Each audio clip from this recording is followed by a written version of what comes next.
ఇప్పుడు ఆంధ్రప్రదేశ్ రాష్ట్ర ఉప ముఖ్యమంత్రి వర్యులు శ్రీ పవన్ కళ్యాణ్ గారిని ప్రసంగించవలసింది.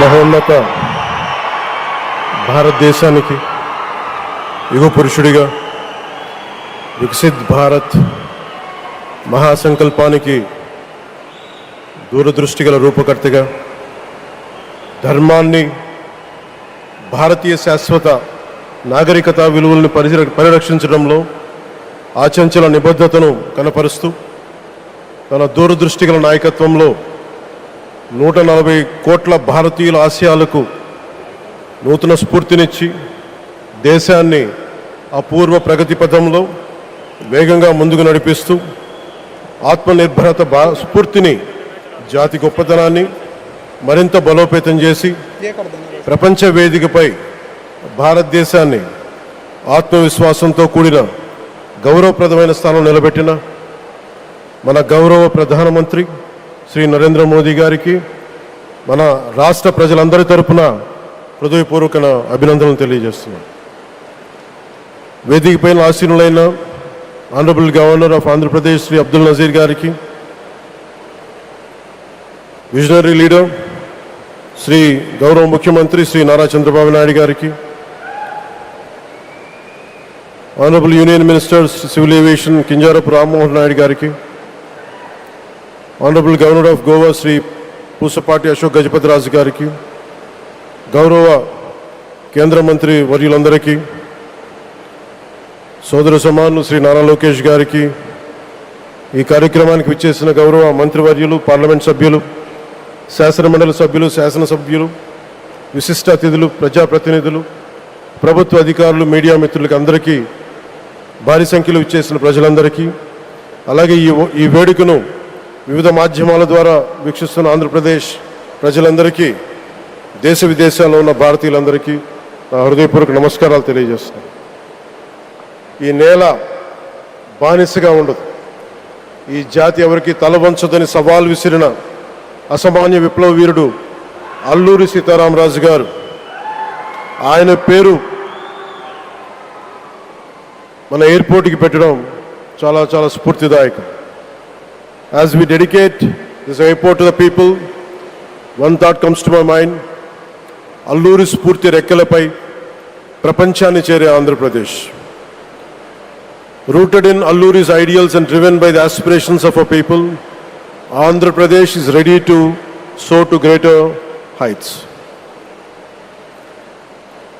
ఈరోజు మన గౌరవ ప్రధానమంత్రి శ్రీ నరేంద్ర మోదీ గారి చేతుల మీదుగా అల్లూరి సీతారామరాజు అంతర్జాతీయ విమానాశ్రయానికి, జాతికి దీనిని అంకితం చేయటం ఆంధ్రప్రదేశ్ అభివృద్ధి ప్రస్థానంలో ఒక నూతన అధ్యాయానికి నాంది పలుకుతుంది. మోదీ గారి నాయకత్వంలో ఈరోజు 17,435 కోట్ల విలువైన అభివృద్ధి కార్యక్రమాలు ప్రజలకి అంకితం కావడం, అలాగే national highway projects, energy infrastructure ప్రాజెక్టులో ప్రారంభోత్సవాలు, శంకుస్థాపనలు జరగడం మన రాష్ట్ర అభివృద్ధిలో చాలా కీలకమైన ఘట్టం. ఈ ప్రాజెక్ట్స్ కనెక్టివిటీని బలోపేతం చేయడం కాదు, ఎనర్జీ సెక్యూరిటీని పెంచి ఇండస్ట్రియల్ గ్రోత్స్కి మరింత వేగాన్ని అందించి యువతకి ఉపాధి అవకాశాలు మెరుగుపరిచి ఆంధ్రప్రదేశ్ని మరింత వేగంగా అభివృద్ధి పదంలో ముందుకు నడిపిస్తాయి. ఒక దేశం కేవలం ప్రకటనలతో అభివృద్ధి చెందదు, ప్రజల కళల సాకారం అయ్యే మౌలిక సదుపాయాలతో అభివృద్ధి చెందుతుంది.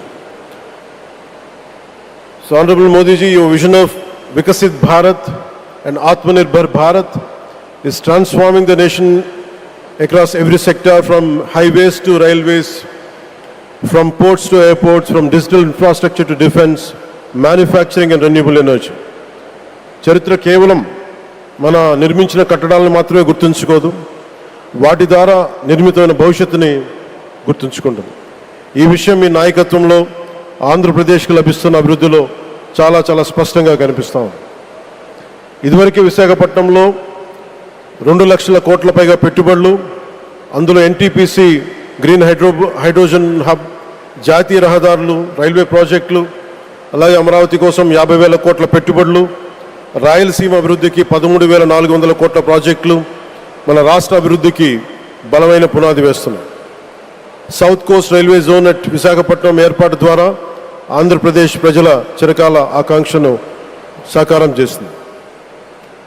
ఈ కార్యక్రమాలు మరిన్ని పెట్టుబడులు ఆకర్షించడంతో పాటు ప్రత్యక్షంగా పరోక్షంగా 20 లక్షల పైగా ఉపాధి అవకాశాలను సృష్టించి స్టేట్ ఇన్ఫ్రాస్ట్రక్చర్ని మరింత బలోపేతం చేస్తూ ఆర్థికాభివృద్ధికి మరింత బలాన్ని అందిస్తున్నాయి. అలాగే గౌరవ చంద్రబాబు నాయుడు గారి నాయకత్వంలో, ఆయన మార్గదర్శకత్వంలో, వారి నాయకత్వంలో ఆంధ్రప్రదేశ్ దేశంలోని అగ్రగామి రాష్ట్రంగా అవతరిస్తూ ఉంది.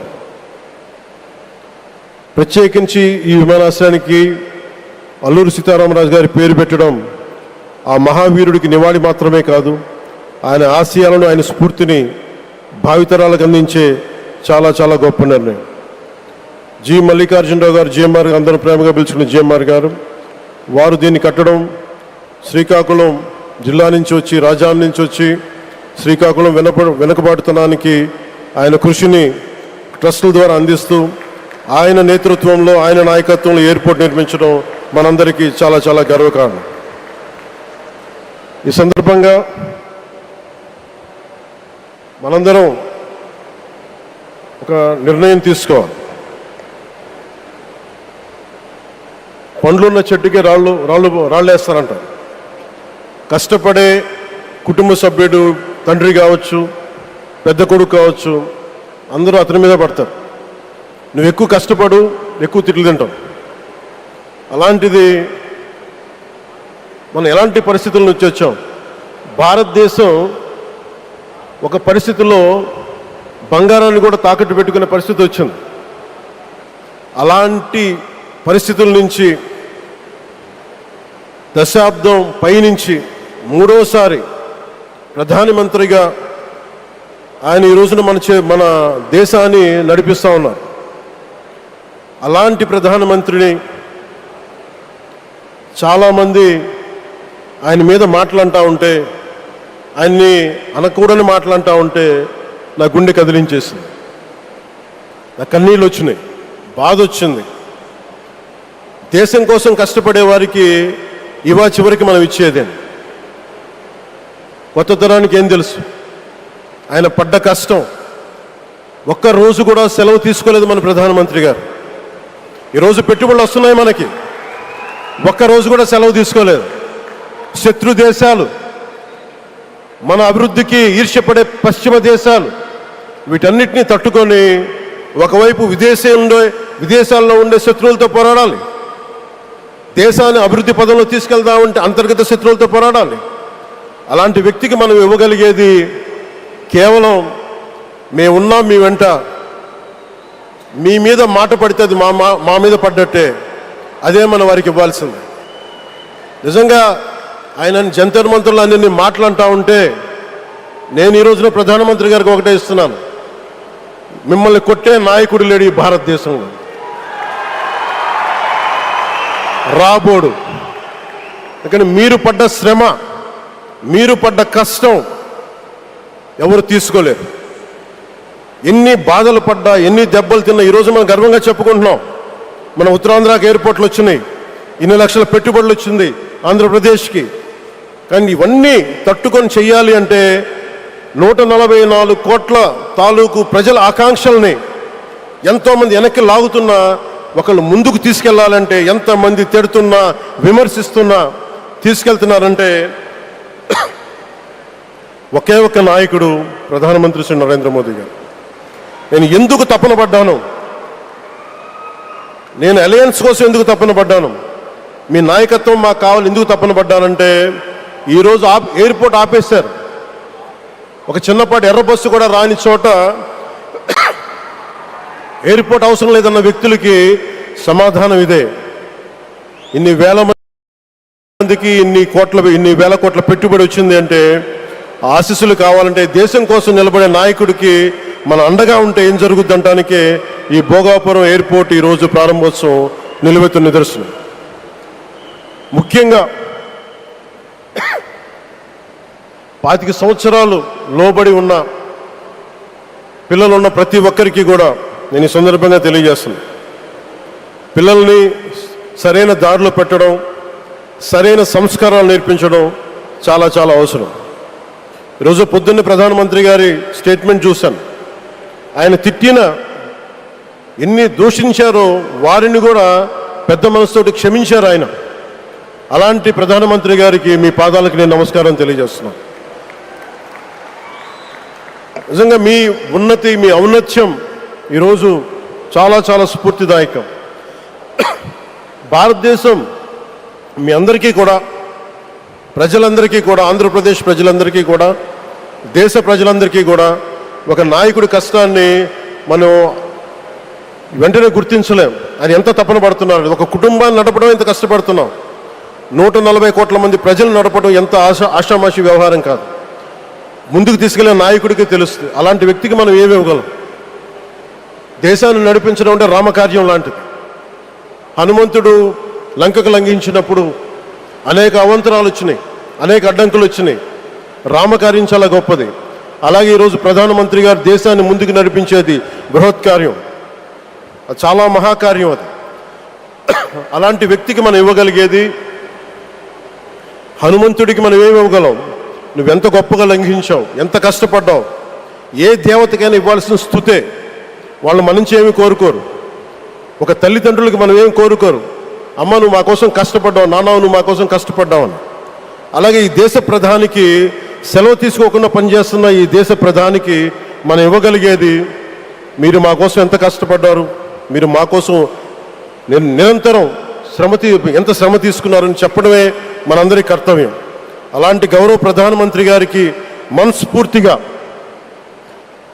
మీరు అనుకున్నంత కాలం అధికారం మీరు వద్దంటే వదలాలి, కానీ అధికారం మీ చేతుల్లోనే ఉంటుంది. దానికి మేమందరం నిరంతరం కృషి చేస్తామని తెలియజేసుకుంటూ, భారతమాత ముద్దుబిడ్డ మన ప్రధానమంత్రి నరేంద్ర మోదీ గారికి ధన్యవాదాలు తెలుపుకుంటూ, ఒక్కసారి ఆయనకి ఇవ్వగలిగేది భారత్ మాతకి జయజయలు చెప్పుకుంటూ సెలవు తీసుకున్నాను. భారత్ మాతాకి. గౌరవ ప్రధానమంత్రి గారికి మరోమారు ధన్యవాదాలు తెలుపుకుంటూ, మీ ఆశీస్సులు మా అందరికీ కావాలి, రాష్ట్రానికి కావాలని తెలియజేసుకుని సెలవు తీసుకున్నాను. జై భారత్ అండ్ జై హింద్.